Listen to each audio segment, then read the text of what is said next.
Hello boys and girls, this is our lesson for Tuesday. Well, it's actually for Wednesday. Yes, this is our lesson for Wednesday. We already completed 4 pages for this story, and today we are going to begin with page 216. This is page 216. Alright, so don't forget to write your name and also your last name at the top of the page. And then we are going today to continue learning about adjectives with and est at the end. We're going to circle the correct adjective to finish each sentence. Then we're going to write the adjective. Now, I don't know if you remember, boys and girls, but you probably will. We add er at the end of an adjective when we want to compare two or more things. Now, when do we use est? Well, est is when we want to show the most. Alright, so we're going to decide which adjective to use at the end of every sentence. Let's see which one we can use. Let me see. I need to... Oh, I'm sorry about that. Alright, so number 1. Tim is blank than Max. So we're comparing Tim and Max. Which one can we use? Tim is taller than Max, or Tim is tallest than Max. We're comparing two things, so we're gonna use er. We're gonna use the adjective that has er at the end. We're gonna use taller. So we circle the word, and now we can write it down. Taller. So we write tall, the adjective tall, and then we add er. Alright, let's read number 2. Fred is the blank of them all. So now we're not comparing Fred to another person or to another animal in case Fred is a pet, right? Fred is the blank of them all. So Fred cannot be the taller of them all. We say Fred is the tallest. Tallest. It has est at the end. We're gonna circle tallest. And now we can write it down. We write tall, and now we can add est. Tallest. We're saying that Fred is the most of all. It's the tallest of all. Alright, so far we have taller and then tallest. Let's do number 3 now. Kathy is blank than Cam. Now we're comparing Kathy and Cam. You see, Kathy is what? Is older than Cam, or Kathy is oldest than Cam? It's older because we're comparing Kathy with another person. So older is gonna have er at the end because you're comparing two people, and or you can also compare 2 objects or 2 pets or 2 animals. So older, it's old. The adjective is old. And then we add er. Older. So far we have taller, tallest, and older. Alright, let's go ahead and do number 4. Number 4 we have Adam is the blank player of all. So you can see we're not comparing Adam to another person or to another thing. It's Adam is the most. So it has to be est at the end. Est. We say Adam is the smallest player of all. Small is your adjective, small, and then we add est, smallest. So these are the 4 adjectives that we use. We use taller because we're comparing, when we use er at the end of an adjective, we are comparing 2 things, 2 people, Tim and Max. Er at the end again, Kathy and Cam. And then tallest, we use est. When est when it's of them all, of all, you see? So those are keywords for you to remember. Alright, boys and girls, now we are turning to a writing page, and this writing page is a little bit tricky, alright, because it's based on the story that we read, but we are going to write, we're gonna get into a bunch of details. So once again, you make sure you're on page 217.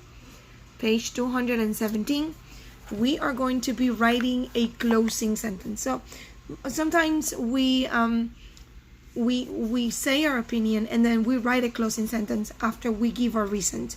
Now we're gonna do basically the same thing, but with a different format.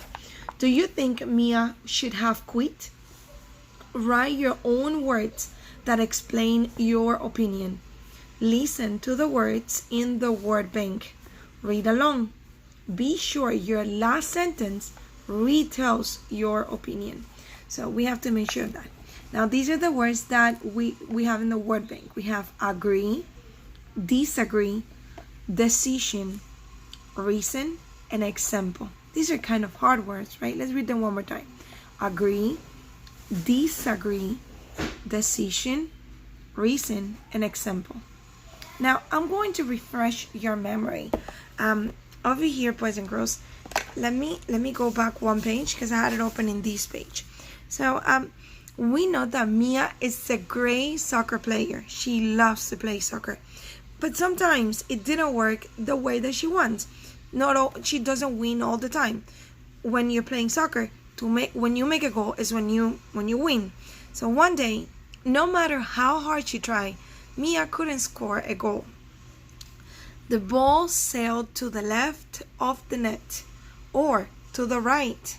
It's going to one side or to the other. Or her sister Lofty, the goalie, saved the ball with her hands. No goal, no cheering. So that means that Mia is feeling down because she's kind of losing the game. Too bad, Mia, her brother Garrett said. Better luck next time. But Mia didn't want better luck next time. She wanted better luck now. And you can see that she's leaving. She leaves the game. Now here she declares, I quit, Mia said. She's very upset. She doesn't like winning. She doesn't like losing. She only likes winning. You can quit, Lofty said. Then we'll only have 2 people on our team. Come on, Mia, her sister Caroline pleaded. You always quit when you start losing. Just keep playing, Mia, Kara said. It will be fun. So let's go back to our page. I think we read enough for now. So once again, we're gonna use all of these words, boys and girls, and especially on the opinion statement. We're gonna write an opinion statement. Now, when you write an opinion statement, there's no right or wrong, because an opinion is what you think. So let's read it again. It says, I blank with Mia's decision to quit. Now, what is it that you do? Do you agree? Do you like that Mia left the game? Or do you disagree? You didn't like that Mia left the game. What do you think?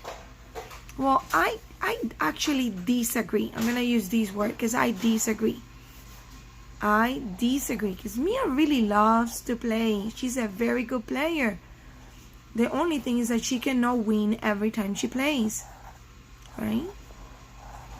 So I actually disagree with Mia's decision to quit. Now I have to explain why I disagree. We have to explain why. And I'm going to say one reason is that she likes to play, right? One reason is she likes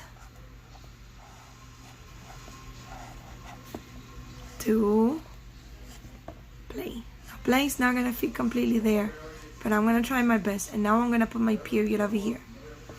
One reason is she likes to play. Oh, we're missing the S at the end of the verb likes, because she is only one. One reason is she likes to play, right? If you don't like a game, it's okay if you quit, because you don't like it. But she likes to play, so she shouldn't leave every time she feels she's losing. So for example, we have to give examples now why we know that she likes to play, right? Well, one example is that she's very good at it. Or we can say Mia. For example, Mia is good. Mia is good at it. Mia is good at the game.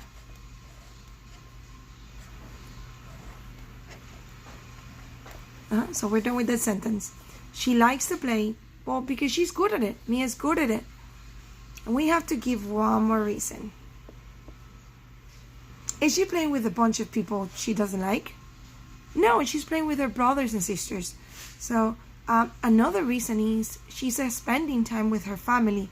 She's spending time with her brothers and sisters. So that's what we're gonna write. Another reason is I'm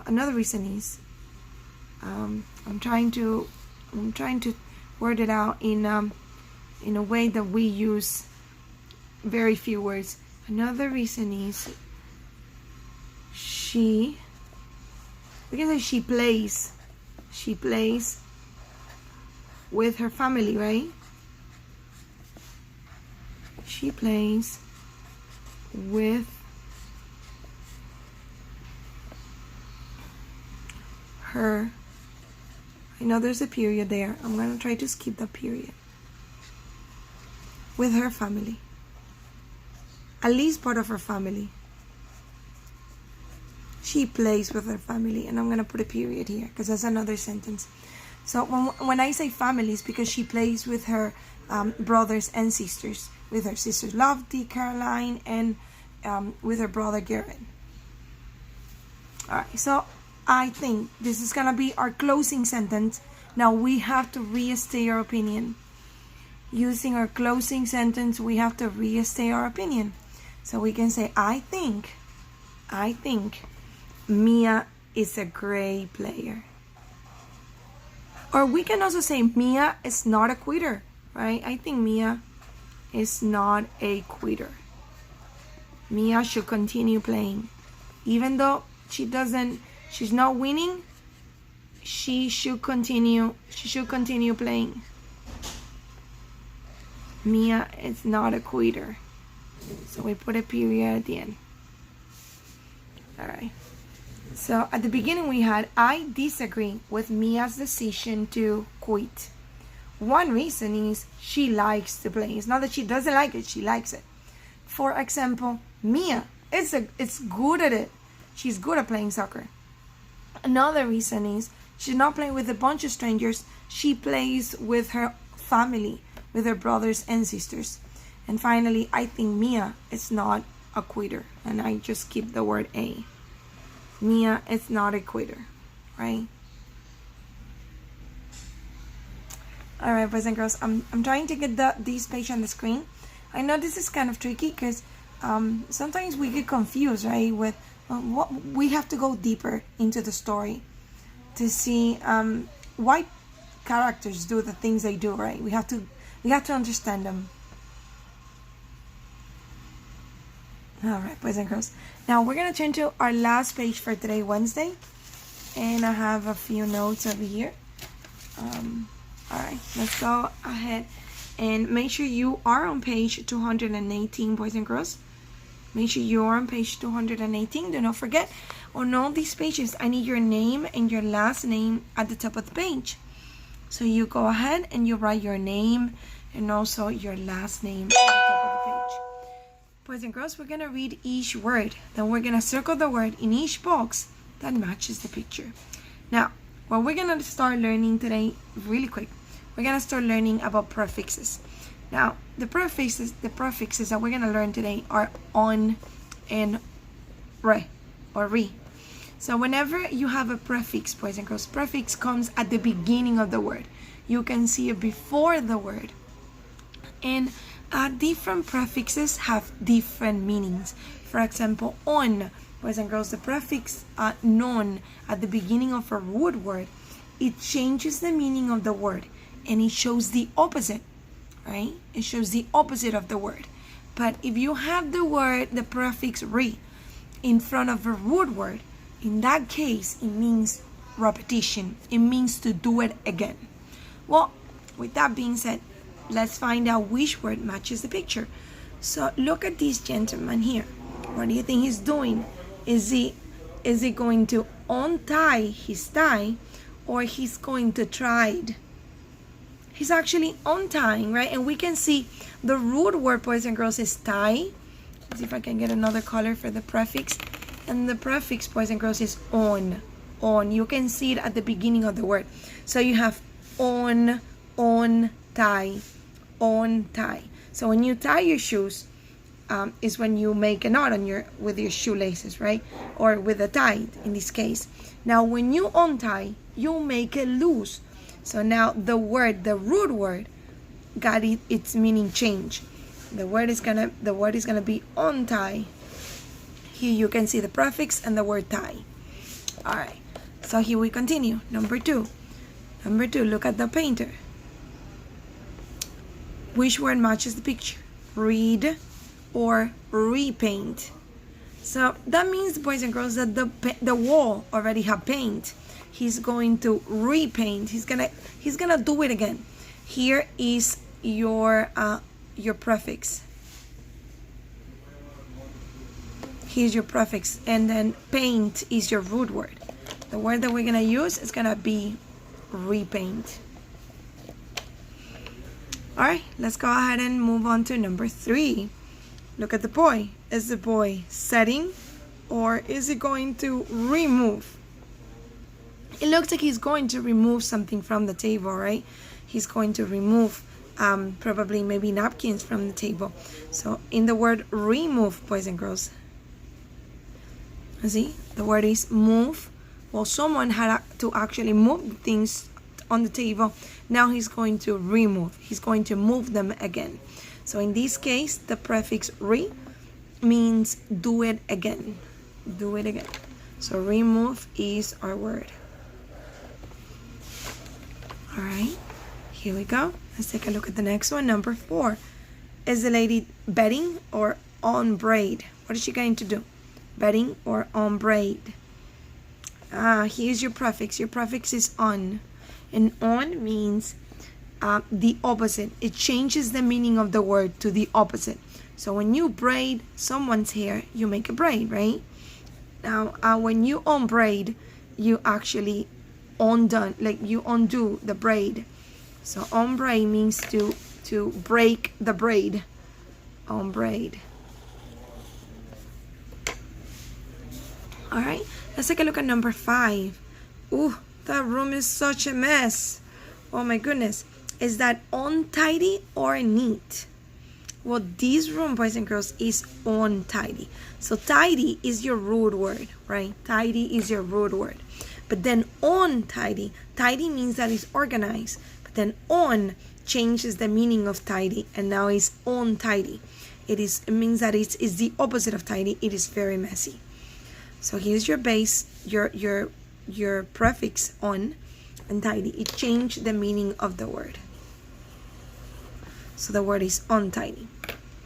All right, and then our last one, which is number 6, we have on zip and on button. Now I want you to look at it. I want you to look carefully at the picture. Do you see a zipper, or do you see buttons? This boy's jacket have buttons, right? Because both of the words have prefixes. Both of the words have prefixes on. Which one should we use? The one that is related to what he has. He has buttons, right? So he's unbuttoning his jacket. So here's your base word, your root word, on button. All right, boys and girls. So that's it for today. Just make sure you go ahead and write your name and last name at the top of every page. And we're done with reading. We're gonna see each other again later to do addition and subtraction. It's in the back of the 100, just in case you can find it. All right, boys and girls. So I'll see you later. Don't forget to write your name. Don't forget to also do your spelling city activities for your spelling words. And also do at least 10 to 15 minutes of iReady. That will help you greatly, boys and girls. Well, I'll see you later for math. Bye.